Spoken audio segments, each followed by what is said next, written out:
Ya, Saudara, Partai Nasdem dan Partai Persatuan Pembangunan akhirnya menyatakan bergabung dengan koalisi pendukung Prabowo Gibran, Koalisi Indonesia Maju. Dengan begitu, koalisi pendukung pemerintahan mendatang pun bakal kian gemuk. Bagaimana Prabowo akan menahkodai koalisi ini? Kita bahas bersama dengan Direktur Eksekutif Trias Politika Strategis. Sudah ada Mas Agung Baskoro melalui sambungan Zoom. Selamat pagi, Assalamualaikum Mas Agung. Pagi, Waalaikumsalam warahmatullahi wabarakatuh, Mbak Adisti. Ya, sesuai dengan prediksi kita semua ya, Partai Nasdem, Partai Persatuan Pembangunan, dan juga Partai Perindo ya, yang sudah akhirnya bergabung ke Koalisi Indonesia Maju. Nah, apa yang bisa Anda baca dari langkah ketiga partai ini dan selanjutnya siapa lagi yang akan bergabung dan merapat ke Kim? Iya, pertama memang secara institusional ya ini membuktikan bahwa Koalisi Indonesia Maju memang solid ya kokoh itu bahkan akan bertambah istilah plus ya. Jadi Kim Plus itu bukan sekedar lagi wacana Mhm. ketika Nasdem masuk karena partai parlemennya jadi bertambah. Sehingga secara kuantitatif totally ada 60% ya kekuatan pemerintah di parlemen.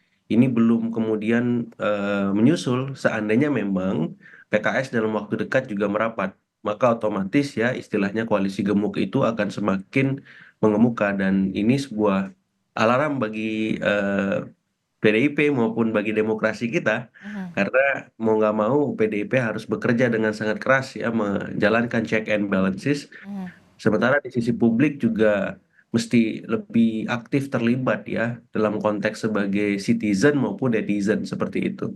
Nah, Mhm. kemudian secara politik memang tidak bisa dipungkiri bahwa ini akan menguji seni berpolitiknya Pak Prabowo maupun Mas Gibran sebagai presiden dan wakil presiden terpilih bagaimana mengelola koalisi gemuk karena otomatis sedikit banyak akan ya mengurangi jatah distribusi ya sumber daya yang sebelumnya hanya mengalir ke koalisi Indonesia Maju tanpa plus.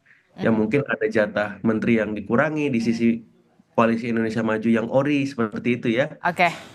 Ada kemudian distribusi-distribusi ekonomi ya, kemudian distribusi yang lain yang sedikit banyak akan berkurang. Ah, Nah, ketika nanti diproporsikan apakah pas takarannya atau tidak itu kan bisa mengundang dinamika di dalam internal koalisi Indonesia Maju Plus itu sendiri. oke. Termasuk Mhm. Oke, itu artinya Koalisi Indonesia Maju di bawah pimpinan dari Prabowo Subianto ini akan mengorkestrasikan bagaimana banyak sekali partai politik di dalamnya. Sebenarnya daya tawar apa yang kemudian ditawarkan oleh Koalisi Indonesia Maju kepada partai-partai di luar pendukung Prabowo Gibran ini untuk bisa merapat ke Koalisi Indonesia Maju? Jatah menteri kah atau hanya sekedar untuk mengamankan posisi saja sebenarnya, Mas Agung? Iya, bisa bisa banyak hal dan kedua itu termasuk di dalamnya ya, soal distribusi kekuasaan politik apakah di level eksekutif, bahkan legislatif, misalkan ada revisi Undang-Undang MD3 seperti itu. Kemudian di level-level sekuritas ya, pengamanan posisi agar tidak ada gangguan-gangguan yang berarti ketika ketum buah partai menjalankan tugas pokok fungsinya seperti itu. Mhm. Tidak diganti tiba-tiba atau diganti di tengah jalan semacam itu. Nah, jadi hal-hal semacam itu penting dalam politik kita karena untuk membuat partai besar memang mau tidak mau butuh ya sumber daya yang mumpuni Mhm. agar satu periode pemerintahan bisa berjalan dengan optimal termasuk ya menjaga basis-basis suara mereka di semua dapil. Mhm. Dan itu apakah bentuknya distribusi kursi menteri, distribusi sumber daya lain, apakah di misalkan APBN, APBD, di luar itu seperti itu menjadi Termasuk kepala daerah. termasuk pilkada dalam konteks kepala daerah ya. Mhm. Pembagiannya juga kan sudah tampak gitu ketika Kim Plus mengemuka di Jakarta, kemudian di Jawa Barat ya, Sumut ya, kemudian Jawa Timur dan beberapa daerah strategis lain ya. Mhm. Jadi saya kira semakin ke sini memang Kim Plus ini sudah mewujud dalam konteks yang lebih praksis lagi. Ya, kita akan lihat bagaimana PDIP bisa mengimbangi itu bahkan dalam tanda Oke. petik publik juga terlibat di dalamnya. Oke, banyak sekali yang harus diamankan oleh partai politik termasuk juga dengan pendistribusian posisi, salah satunya tadi Anda sebutkan, kepala daerah begitu ya di wilayah-wilayah, ya bisa dikatakan cukup strategis, antara lain adalah wilayah Jakarta. Bahkan Ketua Umum Partai Nasdem Surya Paloh secara terang-terangan mengatakan Mas Anies sebagai adik saya mengatakan ini bukan momentum yang pas untuk Anda maju di Pilkada Jakarta. Itu artinya berat sekali bagi Anies untuk bisa mendapatkan tiket berlaga di Jakarta. Iya, kemungkinannya semakin kecil ya. Bahkan per pagi ini kalau memang tidak ada dinamika yang terlalu ekstrim mengemuka, maka Anies Baswedan game over ya, selesai gitu. Karena praksis hanya meninggalkan di sisi luar pemerintahan PDIP. Ya, kita tinggal menunggu apakah PKS benar-benar komit untuk masuk bersama PKB.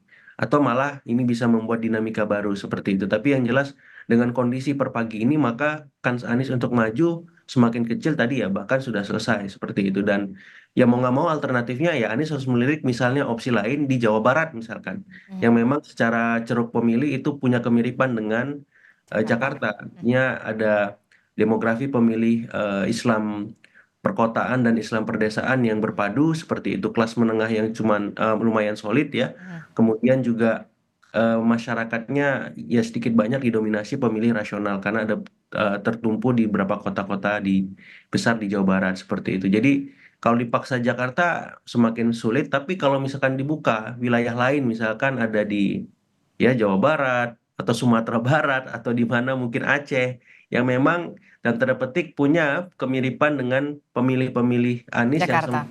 ini loyal ya, dan itu Mhm. terimplementasi di Jakarta juga seperti Tapi itu. apakah ini akan diambil oleh opsi ini akan diambil oleh seorang Anies Baswedan dari yang di Jakarta, kemudian dia bergeser ke wilayah Jawa Barat, lalu akan diusung siapa? Itu kan kemudian menjadi pertanyaan selanjutnya, Mas Agung. Iya, eh, saya melihat kan ada PDIP yang punya golden ticket di beberapa tempat, misalkan di ya 10 provinsi ya, Mhm. dia bisa mengusung sendiri calon-calonnya gitu, tanpa harus berkoalisi. Mhm. Ataupun di tempat-tempat lain yang sangat cair, yang koalisi Indonesia Maju Plusnya tidak terbentuk sempurna seperti itu. Seperti kita lihat di Kalimantan Timur ya, itu Pak Isran Nur kemungkinan bisa berlaga menghadapi misalkan Pak Rudi Masud dari Golkar gitu. Jadi Pak Rudi Masud dari Golkar kemudian berhadapan dengan Pak Isran Nur dari PDIP yang didukung sama Demokrat. Mhm. Kemudian di Banten juga kemungkinan kan ini masih cair ya, Bu Airen menghadapi Andra Soni ya. Itu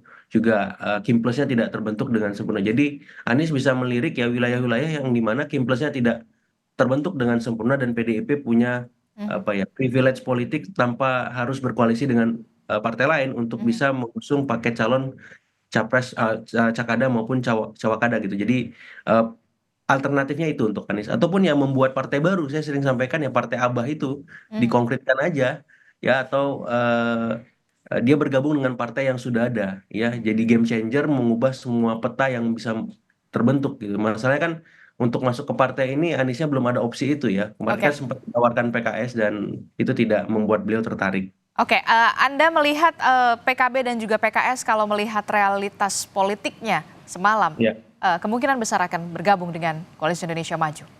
Kemungkinannya besar ya, karena memang ada banyak dinamika politik yang berapa waktu terakhir terjadi begitu dengan cepat ya, dan itu apa mempengaruhi ya psikologis elit-elit politik, terutama ketum-ketum partai yang memang belum secara resmi mendeklarasikan untuk bergabung dengan Koalisi Indonesia Maju. Mhm. Kita sebut ada Golkar ya, dari Mhm. Golkar itu kemudian mengemuka ada arahan reshuffle, habis Oke. reshuffle nanti ada Munaslup dan seterusnya. Jadi Mhm. bagi partai-partai di sekeliling perpolitikan tanah air ini sebuah fakta di mana partai sebesar Golkar saja bisa dengan cepat berubah ya.